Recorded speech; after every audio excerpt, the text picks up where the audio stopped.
പ്രതിപക്ഷ നേതാവ് വി.ഡി. സതീശനെതിരെ കോൺഗ്രസിലും യു.ഡി.എഫിലും പടനീക്കം പ്രകടമാണ്. നിയമസഭയിൽ യു.ഡി.എഫ് നേതാക്കൾ വി.ഡി. സതീശന്റെ നിലപാടിനോട് യോജിക്കാതെ മാറി നിൽക്കുന്ന കാഴ്ച നാം കണ്ടതാണ്.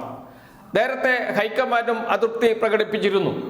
ശബരിമല പ്രശ്നം നിരന്തരം ഉയർത്തിക്കൊണ്ടുവന്ന് അവസാനം സോണിയാഗാന്ധിക്ക് മറുപടി പറയേണ്ട അവസ്ഥയിലേക്ക് കാര്യങ്ങൾ എത്തിച്ചിട്ടുണ്ട്. സോണിയാഗാന്ധിയെ ചോദ്യം ചെയ്യേണ്ട അവസ്ഥയിലേക്ക് SITയെ എത്തിച്ചിട്ടുണ്ട്. അത്തരമൊരു സാഹചര്യത്തിലേക്ക് കാര്യങ്ങൾ കൊണ്ടുപോകരുത് എന്ന് കർശന നിർദ്ദേശം നൽകിയിരുന്നു നേരത്തെ ഹൈക്കമാൻഡ്.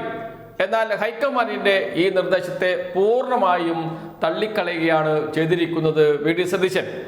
വി.ഡി. സതീശന്റെ നിലപാടിനോട് കോൺഗ്രസിൽ തന്നെ അഭിപ്രായ വ്യത്യാസമുണ്ട്. UDF convener Adoor Prakash, Antony MP KPCC president സ്ഥാനത്തേക്ക് പരിഗണിച്ച വ്യക്തിയാണ് എന്നോർക്കണം. ചെറിയ നേതാക്കളല്ല. ഒരാൾ യുഡിഎഫിന്റെ കൺവീനറാണ്, മറ്റൊരാൾ KPCC പ്രസിഡന്റ് സ്ഥാനത്തേക്ക് പരിഗണിച്ച കോൺഗ്രസിലെ മുതിർന്ന നേതാവാണ്. ഇപ്പോൾ വീണ്ടും ആന്റണി KPCC പ്രസിഡന്റ് സ്ഥാനത്തേക്ക് വരുമെന്ന വാർത്തകൾ വന്നുകൊണ്ടിരിക്കുന്ന സമയം കൂടിയാണ്. ആ ഒരു ഘട്ടത്തിൽ ആന്റണിയെയും അടൂർ പ്രകാശിനെയും സോണിയാഗാന്ധിയെയും ഒക്കെ സംശയത്തിന്റെ നിഴലിൽ നിർത്തുന്ന രൂപത്തിൽ വി.ഡി. സതീശൻ ശബരിമല പ്രശ്നം നിരന്തരം ഉയർത്തുന്നു എന്നാണ്, അത് തിരിച്ചടിയായി മാറുന്നു എന്നാണ് കോൺഗ്രസിലെ യു.ഡി.എഫിലെ ഒരു വിഭാഗം നേതാക്കൾ കരുതുന്നത്. അത് പ്രകടമാണ്. സഭയിൽ പ്രതിപക്ഷത്തിൽ നിന്ന് വി.ഡി. സതീശനല്ലാതെ ആരും ഒരക്ഷരം സംസാരിക്കുന്നില്ല എന്നുകൂടി നോക്കണം. നിയമമന്ത്രി P. രാജീവ് തന്നെ അക്കാര്യം ചൂണ്ടിക്കാട്ടുകയും ചെയ്യുന്നുണ്ട്.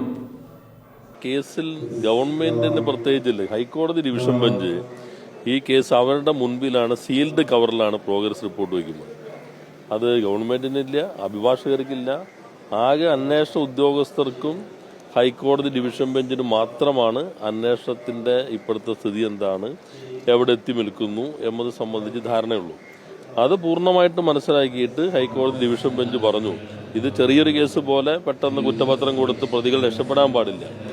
അത് നല്ല രീതി, ഏറ്റവും മികച്ച രീതിയിലാണ് അന്വേഷണം നടക്കുന്നതെന്ന് സൂചിപ്പിക്കുകയുണ്ടായി.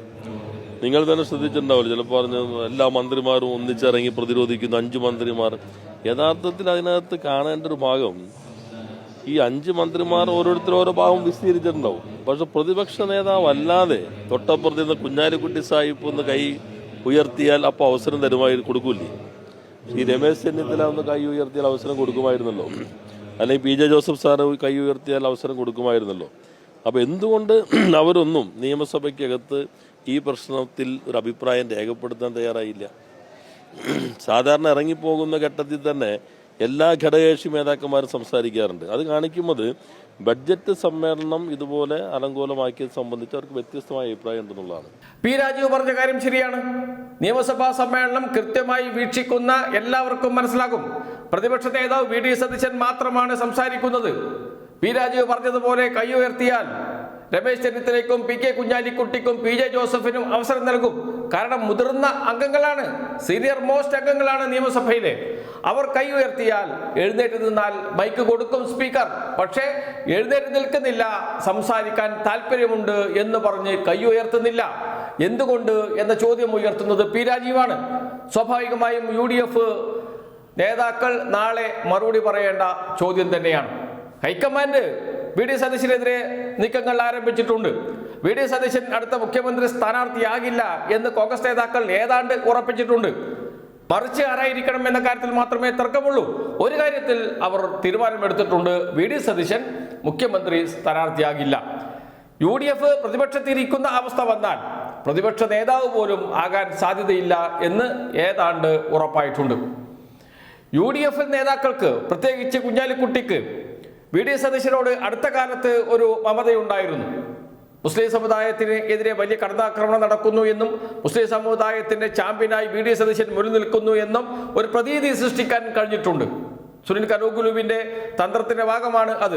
അതിൽ വീണുപോയിട്ടുണ്ട് കുഞ്ഞാലിക്കുട്ടിയും മുസ്ലിം ലീഗ് നേതാക്കളും. KM ഷാജി അക്കാര്യം പരസ്യമായി പറയുകയും ചെയ്തിട്ടുണ്ട്. അടുത്ത മുഖ്യമന്ത്രി തന്നെ വി.ഡി. സതീശനായിരിക്കും എന്ന നിലയിലാണ് KM ഷാജി സംസാരിച്ചത് എന്നോർക്കണം. എന്ന് വെച്ചാൽ മുസ്ലിം ലീഗിന്റെ പിന്തുണ നേരത്തെ വി.ഡി. സതീശന് ഉണ്ടായിരുന്നില്ല, പിന്നീട് അത് അദ്ദേഹത്തിന് നേടാൻ കഴിഞ്ഞു എന്നത് അദ്ദേഹത്തെ സംബന്ധിച്ച് നേട്ടം തന്നെയാണ്. പക്ഷേ മുസ്ലിം ലീഗ് ഇപ്പോൾ ആ തീരുമാനത്തിൽ നിന്ന് പുറകോട്ട് പോകുന്നു എന്നതാണ് മനസ്സിലാക്കുന്നത്. കാരണം ഹൈക്കമാൻഡിനെ തള്ളിപ്പറയുന്ന വി.ഡി. സതീശനോട് യോജിച്ച് മുന്നോട്ട് പോകാൻ താല്പര്യമില്ല എന്ന നിലപാട് സ്വീകരിച്ചിട്ടുണ്ട് മുസ്ലിം ലീഗും മറ്റ് UDF ഘടകകക്ഷികളും എന്നാണ് അറിയുന്നത്.